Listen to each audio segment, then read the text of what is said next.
Hi, my name is Si Qinjiao and I come from China.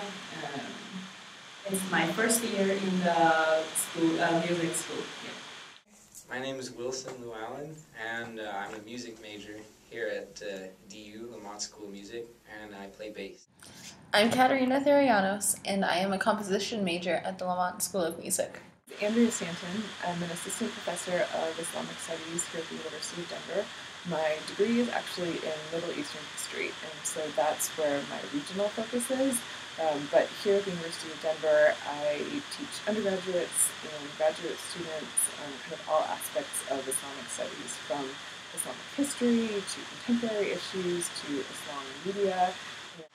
My name is Julia Chow, and I'm a music major, piano performance.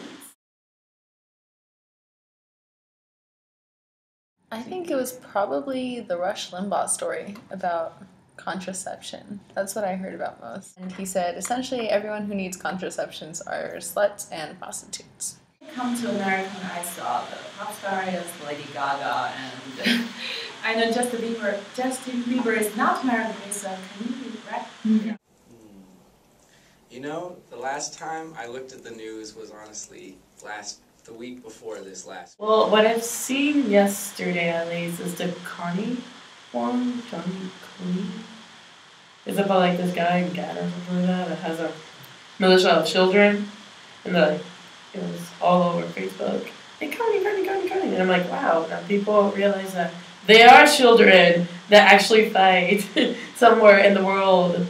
So in terms of the past week, what do I think the most important story that Americans were paying attention to? Well, I'm a little bit biased here because I'm also a political junkie in my private life. So I grew up in Iowa, very interested in the presidential elections. And so I would say that one of the biggest stories this week was Super Tuesday. And that was certainly the story that I was following when it came to looking at American media, both broadcast and print, and also online. Yahoo News stories. Most of it comes from there, and if not there, a lot of AM radio stations. When it comes to working on the Middle East, the media source that I have up almost all the time on my browser is Al Jazeera. I get it at MSN.com. I get it some website that has Google News, and I get it on endoftheamericandream.org. Oftentimes like CNN or sometimes MSNBC. Not Fox News too much, unless we wanted to have a good laugh. Also, Colbert Report and Daily Show. We would watch the BBC also if we wanted to, actually see some news. My other half really likes hardball, so I saw a lot of hardball. Like most people under the age of 60, I also watch The Daily Show.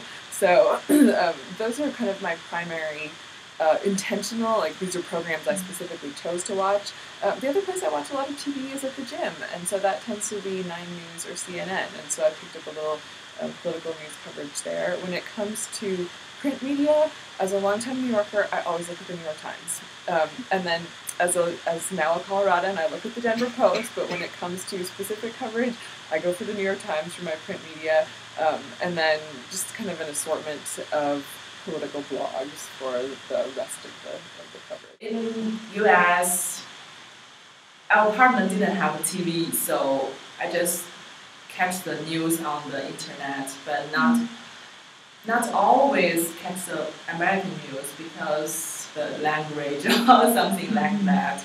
If they have translate about this, I think I watch more. The other thing I rely on increasingly, which I sometimes hesitate to say in an academic setting, is Facebook.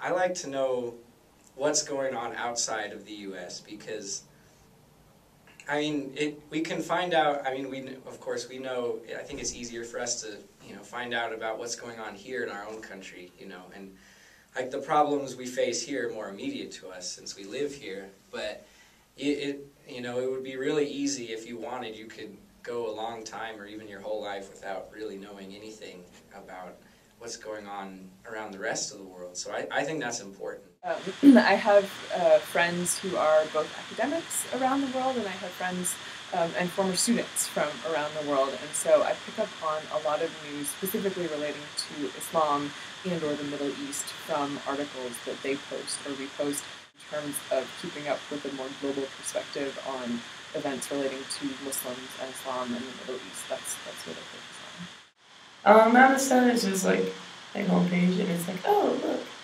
maybe some news. And then I go to the world ones because I like to know what's happening in the world. And I have the American Dream because they tell us about things that we don't know about sometimes. They cover news, but they also, I mean, they do it in a very humorous way, which is really good because, especially since a lot of news is pretty depressing, it's good to hear about it in a humorous way. And they are, I mean, of course, they're a little more liberal, which is what I am as well. But. In China, I always pay attention to the news is about government and something like that because my father watch the news, so I have no choice. Just whichever is on at the current moment. Syria and the problems that they're having over there, basically with, well, the government, it's the same kind of story that's been happening a lot lately in the Middle East, where the people are really unhappy with their government because the government's really totalitarian and the people want more freedom. The government had actually bombed one of its own towns and killed a bunch of its own citizens. Apparently, astronomers have discovered that the sinking of the Titanic could have been less risky, I guess.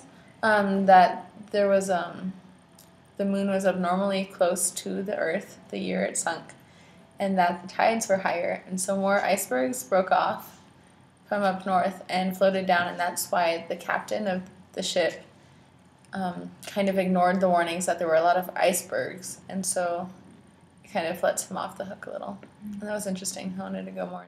I think all the stories about probably what's happening in our government in terms of the new laws are happening, and usually we don't know how the transition and the progress is happening and what this Congress wants to pass.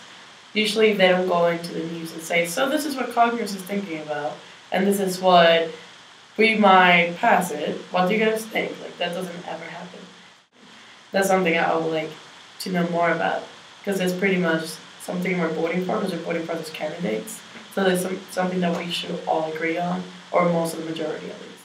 What I think I would like to hear more of now is more of a focus on what's happening in Syria. What we've seen over the past week has been a real emphasis internally on political debates, in particular Senator John McCain calling for airstrikes and calling for a much more robust U.S. military intervention in Syria, and that's kind of taken center stage, and it's been connected to other issues with President Obama and other issues with the presidential campaign in general.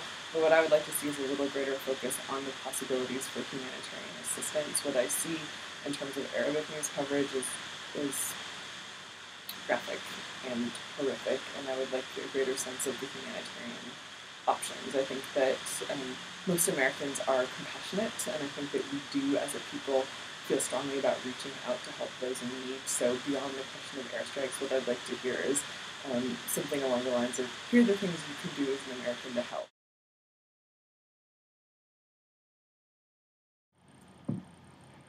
I would say the U.S. government's number one enemy currently is themselves, because I think they're digging themselves into a mess. Probably ourselves. Well, I'd say its number one enemy is probably the people they're in bed with, that is the lobbyists and the people giving them all their money, because that's what keeps the government from really working the way it should, I think. It is so different because when I was in China, I saw the international news is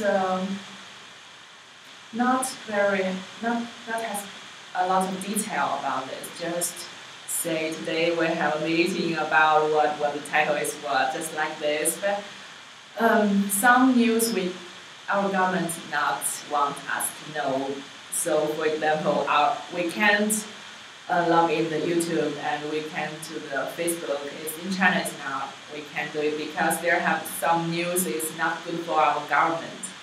So we can't do it. So in the U.S., I know a lot of things that I don't know before. The system is really messed up right now, and the people with a lot of money have all the say. Like Citizens United that was passed a little bit ago. Now corporations actually have the same, they have the same amount of say as private citizens, as the people, which is, that's just wrong on so many levels, because corporations are not people. They're just, they're corporations. They're out to make money, and right now they're doing a damn good job of that, and they control most of the money. Because of that, they're able to exercise a massive amount of influence on the government. Currently, especially with the election, I feel like there's a lot of mudslinging going on, and the people aren't getting the representation or exactly what they want in the candidates. And just overall in the government, it should be listening more to the people and stop with all the party politics and going insane and cutting each other's throats and trying to fight about it. I think it honestly started with TV. Back when it was a radio issue, the first presidential debate, I think, that was aired on TV was with Kennedy. And that kind of changed how politics go, because you're actually seeing people and you want a nicer looking president, or, oh, he looks nice. You're not necessarily listening to what people are saying. Whereas if you're just reading it or if you're just listening, you're hearing what's actually there. You're actually hearing what the issues are. And it's less of a popularity contest, if you will. Our government cannot become a more perfect union if we cannot be united by the fact that we need to all understand each other and find a middle ground between our beliefs, because everybody's going to believe differently. So if we have this difference between us and we can have all of us try to agree on something, then there's always going to be a war in our own country, and nothing's going to get past what we want. And then people are going to be too focused on their own beliefs and on their own fighting that they're not going to see what's happening in Congress and what's happening in the government. So they're going to pretty much be ignorant towards those news. And we, the voters, are not going to be able to actually be part of the government if we're too busy fighting with each other. So I think that will be the biggest enemy of this country. Probably decided to send the troops into Iraq because whether the intelligence was correct or not, he received intelligence about WMDs, I think. I think that much is true, and somebody told him that it was accurate. And, he decided to send in the military because there were some links to terror, and we knew at that point anyways who had been behind 9/11. And essentially, that was another way to sort of lash out for 9/11 and try and get even for that. There is a direct correlation between 9/11 and then going to Iraq afterwards. Because, for example, it's the same thing that happened in Pearl Harbor. The Japanese attacked, and then we had the Japanese internment camps, and then we went to Japan and pretty much dropped the atomic bombs. Well, before we went to Japan even, but. So the same thing that happened, we have quote-unquote terrorists come, and then we're like, oh, it's from this part of the world, apparently that's where they are. So then we go over there to try to defend our country, even though whatever happened already happened. And there's no diplomacy over that. So, whatever are the reasons why we go there, we don't know about. So I think, to me it seems the government,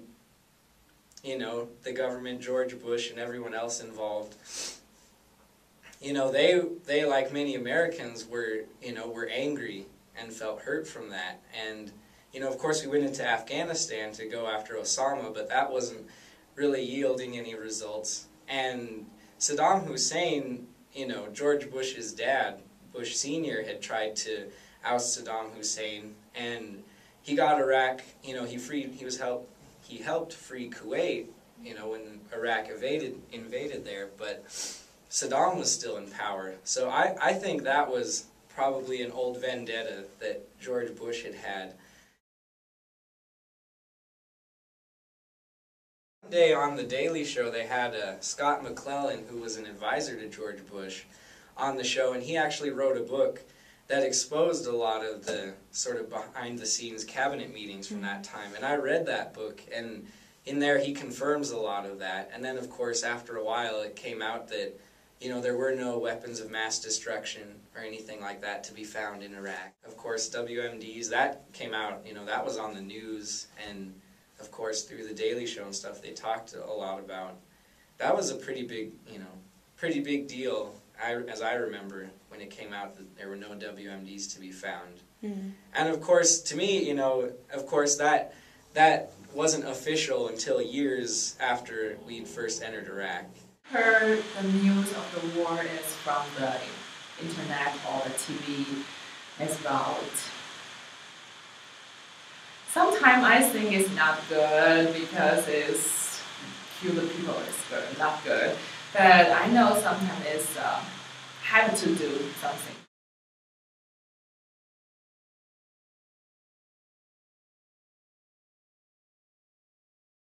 In China, we have MSN. It is communicated to other people. It's just Facebook and Twitter and YouTube. We can. I think our government need change the policy about this. I can understand our government doing this policy because not every people has a higher education. Some people when heard about some news is not good, they will believe it. So do some bad things we can't imagine it. I can understand it.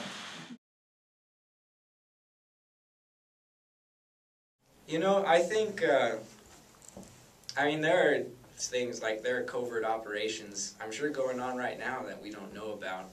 And some of those, I think, probably are a good thing. You know, there have been missions, you know, to rescue Americans that have been taken captive. But I think, for the most part, really, I think it's our right to know what, you know, what we're getting into, what our military is doing. No, that is not right. We should know what's happening in our country and what are we doing outside of it. China, I thought it's okay. I don't need to watch the YouTube because we have our internet. It's about this. But now I think we need to more communication about not the policy, the culture, the everything we need to talk about. Because in China we just have like Facebook. It's not Facebook, but it's all over the China. It's not the world. So if the Facebook can open in China, we can talk to U.S. people, African people, everywhere we can talk. So it's different. Well, that's a good question. In terms of the actual term of democracy, which is not something we have, it should be right if we actually believe that democratic government. But thinking about whether the people actually have the right information to vote for these things will be a different kind of reason. Because many people are prejudiced, and many people are ignorant, and they vote for things that they don't know about. And just thinking about how many people could vote against, for example, let's have again racism against blacks. Just because the majority wins over that might be not the best thing for our country. But also, if you want to think of it in terms of democracy, it should be the right thing to do. A difficult question. The idea of having a popular vote with military action, I think that we could reach back to our earlier history, right? I mean, there were periods in American history, really through the late 1800s, in which the American governing process, particularly when it came to military decisions and news coverage of federal government decisions, was much more transparent, and it was really kind of a disaster for our foreign policy. So I'm not actually an advocate of saying that we should put all of this to a vote. The Iraq War is very hard to not only to understand in retrospect, but also to, I think, even imagine how it happened. And I mean, I lived through it. There was a massive protest in New York for an American-sized protest, and we had over 1 million people. About basically a month before in 2003 when war was actively declared, and it did nothing. So I mean, and that it's hard in retrospect. I don't know. I mean, would better media coverage have altered the possibility of war in Iraq? There were some very, very thoughtful reflections by the New York Times and the Washington Post. I think at the end of 2003, although maybe you're wrong, about saying we were less critical of this whole process than we should have been. We accepted censorship that we shouldn't have, and we did not critique particularly the declarations of enriched uranium and the presentation of Saddam Hussein as a particular threat, as if he had anything to do with 9/11.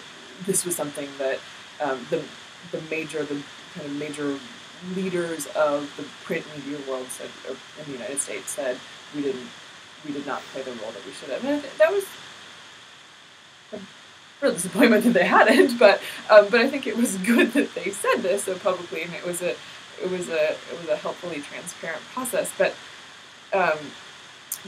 even with that, I think if we had had a popular vote for the war in Iraq in 2003, it would have been a grand slam. And so I don't think that would have made a difference. I think that the media coverage could have made a difference had it been more thoughtful and had it been more, questioning of the story that was being presented. Now, that's a tough question, because I think if that happened, by the time everything all got settled, we'd all, you and I would both be old and gray, probably, by the time the vote got settled. But, yeah, that's a tricky question. I think, and of course the president is the commander-in-chief, and that's the position he's held since George Washington's time.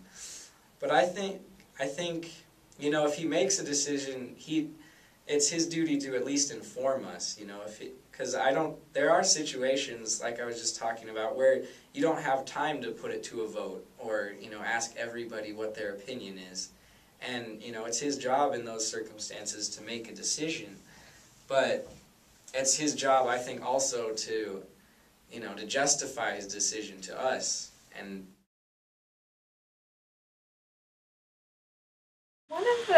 one of the challenges I find when I try and talk about media is that we often say, whether we're talking about scholars or students or ordinary people, is, oh, the media.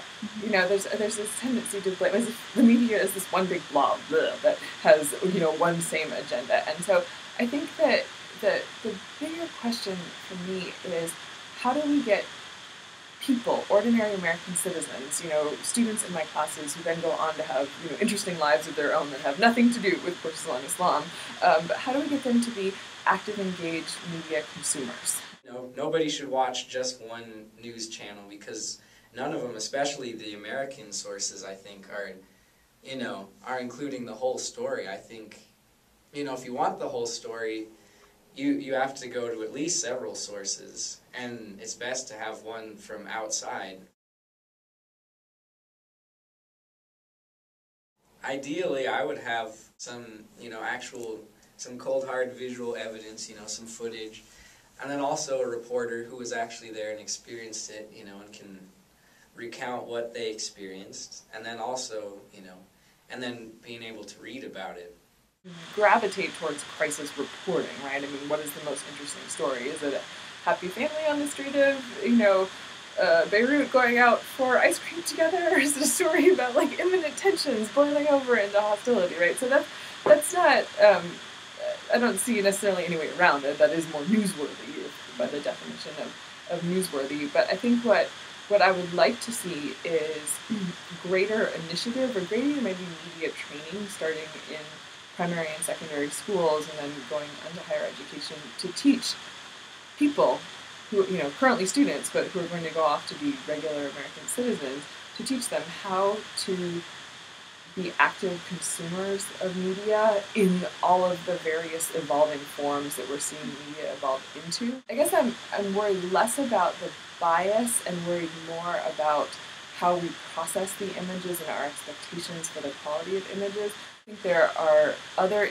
issues that I see that are more about language, but I think just in terms of images, what I see more of as an area of concern is the kinds of quality that we as viewers expect, and therefore how do we even process, or do we lose interest in badly filmed shots or low res shots or amateur shots that are, like your 8-year-old practicing with the camera for the first time, that kind of consistency and angle. So that's my concern more. I mean, I think we lose viewers when you show that kind of footage, and yet that may be, technically speaking, the least biased, most accurate, most up-to-date footage that we can have in crisis situations.